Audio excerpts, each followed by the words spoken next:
Hello friend, welcome to my YouTube channel. तो इसमें हम अपना 6th वीडियो देखेंगे। जो लास्ट वीडियो में हमने 2 का ए और बी डिस्कस कर लिया था, इसमें हम डिस्कस करेंगे 2 का सी और डी। ठीक है, तो चलो देखते हैं। देखिए फ्रेंड, सी क्वेश्चन में हमसे पूछ रहा है why main method in Java is static, justify your answer. तो ये पूछ रहा है कि मेन मेथड जो हम बनाते हैं यहाँ पे, जिस तरह हमने मेन मेथड बनाया हुआ है, इसमें हम जावा में स्टैटिक क्यों देते हैं, आखिर रीज़न क्या है। मैं बताता हूँ।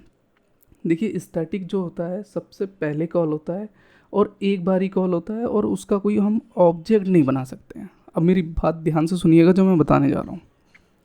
The main method in Java is static to allow the JVM, मतलब JVM Java virtual machine JVM को अलाउ करता है कौन, स्टैटिक, टू इन्वॉक, कॉल करता है। इन्वॉक मतलब कॉल करता है it without creating an instant, मतलब बिना किसी ऑब्जेक्ट को बनाए हुए जेवीएम को कॉल करता है static instant of the class. कोई क्लास का आपने अगर ऑब्जेक्ट बनाया हुआ है, तो ऑब्जेक्ट हम किसका बनाते हैं, किसी भी चीज़ का। मान लो कोई भी क्लास बनाया तो उसका ऑब्जेक्ट बनाएंगे हम।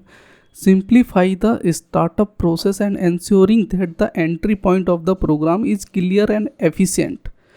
ठीक है ना, ये प्रोग्राम में, अभी ये प्रोग्राम के जरिए भी मैं समझाऊंगा। This decisions align with Java goals simplicity, efficiency and easy of use. मतलब एंट्री पॉइंट में आपका विदाउट एनी क्वेरी, अगर मान लो स्टैटिक नहीं देंगे तो आपका प्रोग्राम रन ही नहीं होगा। यहाँ पे देखेंगे जिस तरह मैंने पब्लिक क्लास एक मेन मेथड एक्सप्लेन लिया है, ठीक है, एक क्लास बनाई है मैंने, और यहाँ पे मैंने पब्लिक वॉइड मेन दिया है, मतलब स्टैटिक नहीं दिया है, और system dot out println hello word कर दिया है। ठीक है ना। अब मैंने क्लास का करा है, एक क्लास बनाया स्टार्ट प्रोग्राम, जिसमें पब्लिक स्टैटिक दिया है मेन स्ट्रिंग्स आर्गूमेंट करके, और मेन मेथड में ही मैंने इसका ऑब्जेक्ट बनाया एक मेन के नाम से, और न्यू मेन मेथड दे दिया, और मेन मेथड का ही मैंने आर्गूमेंट्स दिया। यहाँ पे राइट क्लिक करके यहाँ पे अगर मैं रन करूँगा तो आप देखेंगे मेरा हेलो वर्ल्ड प्रिंट हो चुका है। लेकिन यहाँ अगर मैं स्टैटिक दे दूँगा ना तो नहीं चलेगा। क्यों नहीं चलेगा, क्योंकि एक ही क्लास में आप 2 स्टैटिक वर्ड दे रहे हैं। ये देखिए आगे ना, यहाँ पे एरर शो कर दिया इसने कि स्टैटिक नॉट अलाउड हेयर, यहाँ पे अलाउ हो ही नहीं सकता स्टैटिक। तो इसीलिए स्टैटिक आपका जो रहेगा वो मेन मेथड के एंट्री में रहेगा, जो जावा वर्चुअल मशीन को इन्वोक करता है, मतलब विदाउट क्रिएटिंग एन इंस्टेंस। तो मेरे ख्याल से आपको इसका मेन मेथड का पता चल गया कि हम जावा में अपना मेन मेथड अपना जो है वो क्यों देते हैं मेन मेथड। ठीक है ना।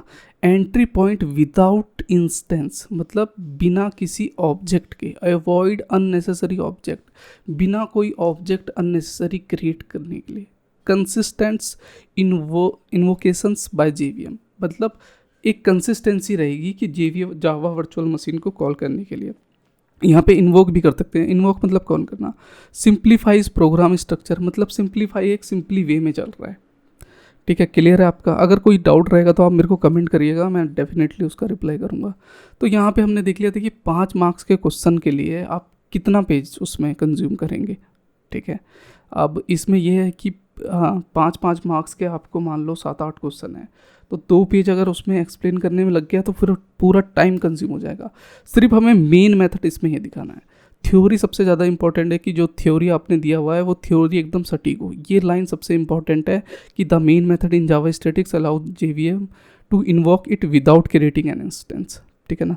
अब नेक्स्ट क्वेश्चन की तरफ बढ़ते हैं। यहाँ पे कह रहा है फ्रेंड हमसे कि compare string buffer object with string object, when should string buffer objects be preferred over string object.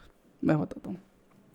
देखिए, स्ट्रिंग ऑब्जेक्ट क्या है, मान लो कोई भी नाम दिया आपने तो स्ट्रिंग आप टाइप करते हैं। ठीक है ना, और स्ट्रिंग टाइप करते हैं तो नेम देते हैं, मॉडल नंबर देते हैं, कोई भी आप करेक्टर वर्ड यूज़ करते हैं स्ट्रिंग में। तो बहुत लोग बच्चों का क्वेश्चन भी होगा कि सर हम कैर भी तो यूज़ करते हैं।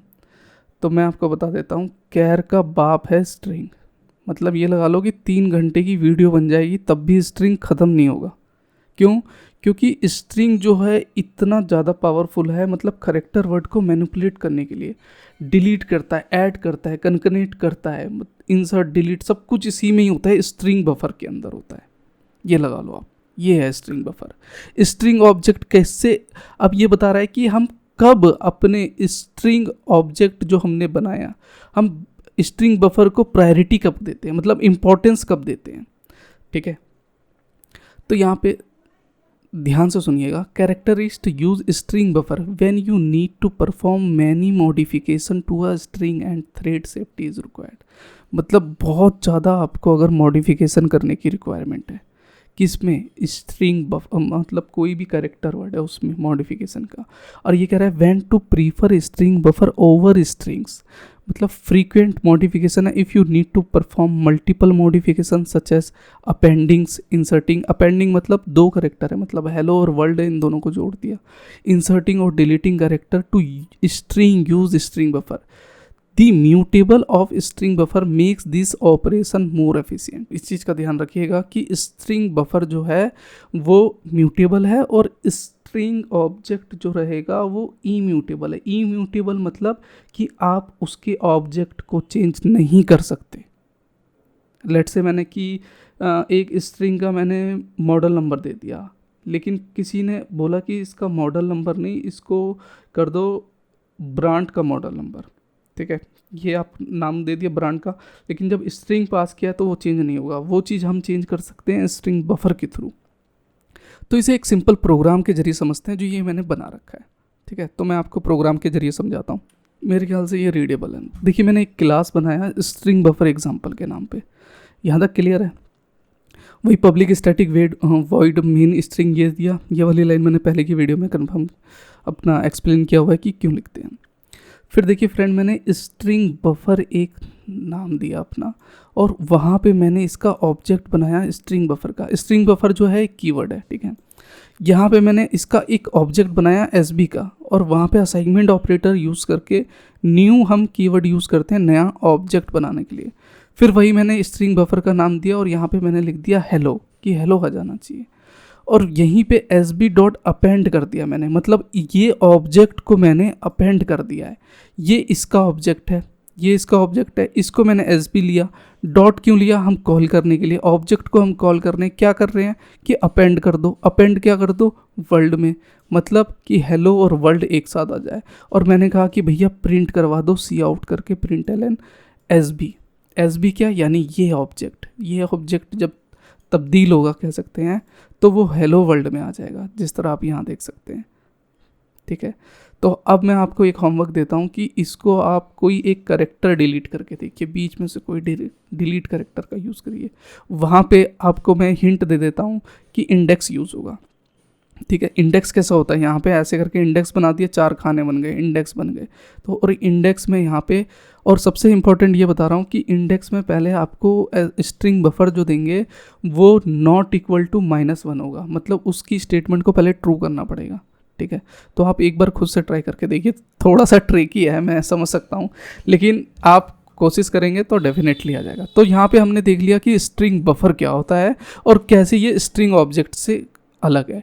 ये स्ट्रिंग ऑब्जेक्ट है। यहाँ पे मैंने करा क्या? यहाँ पे मैंने स्ट्रिंग का, यहाँ पे उसने बताया कि कब प्रायोरिटी देते हैं, जब हम अपेंड करते हैं। यहाँ पे हमारा स्ट्रिंग बफर यूज़ हो रहा है, ठीक है, क्लियर है। और वहीं पे हमने हेलो वर्ल्ड लिख दिया और सिस्टम सी आउट करके मैंने उसे प्रिंट करा दिया, तो हेलो वर्ल्ड हो गया। तो हम प्रायोरिटी दे रहे हैं जब हम किसी चीज़ को मॉडिफिकेशन करते हैं, कोई भी अपना कैरेक्टर है। यहाँ पे Ctrl+S और 17।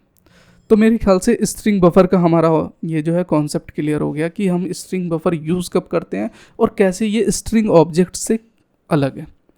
आई होप कि आपको डेफिनेटली समझ में आया होगा, ठीक है। अगर कोई भी डाउट होगा ना फ्रेंड तो मेरे को कमेंट करिएगा, मैं डेफिनेटली उसका रिप्लाई करने की आंसर करूँगा, ठीक है ना। तो मिलते हैं एक ऐसी नई वीडियो, इंटरेस्टिंग वीडियो के साथ में, तब तक के लिए बाय बाय।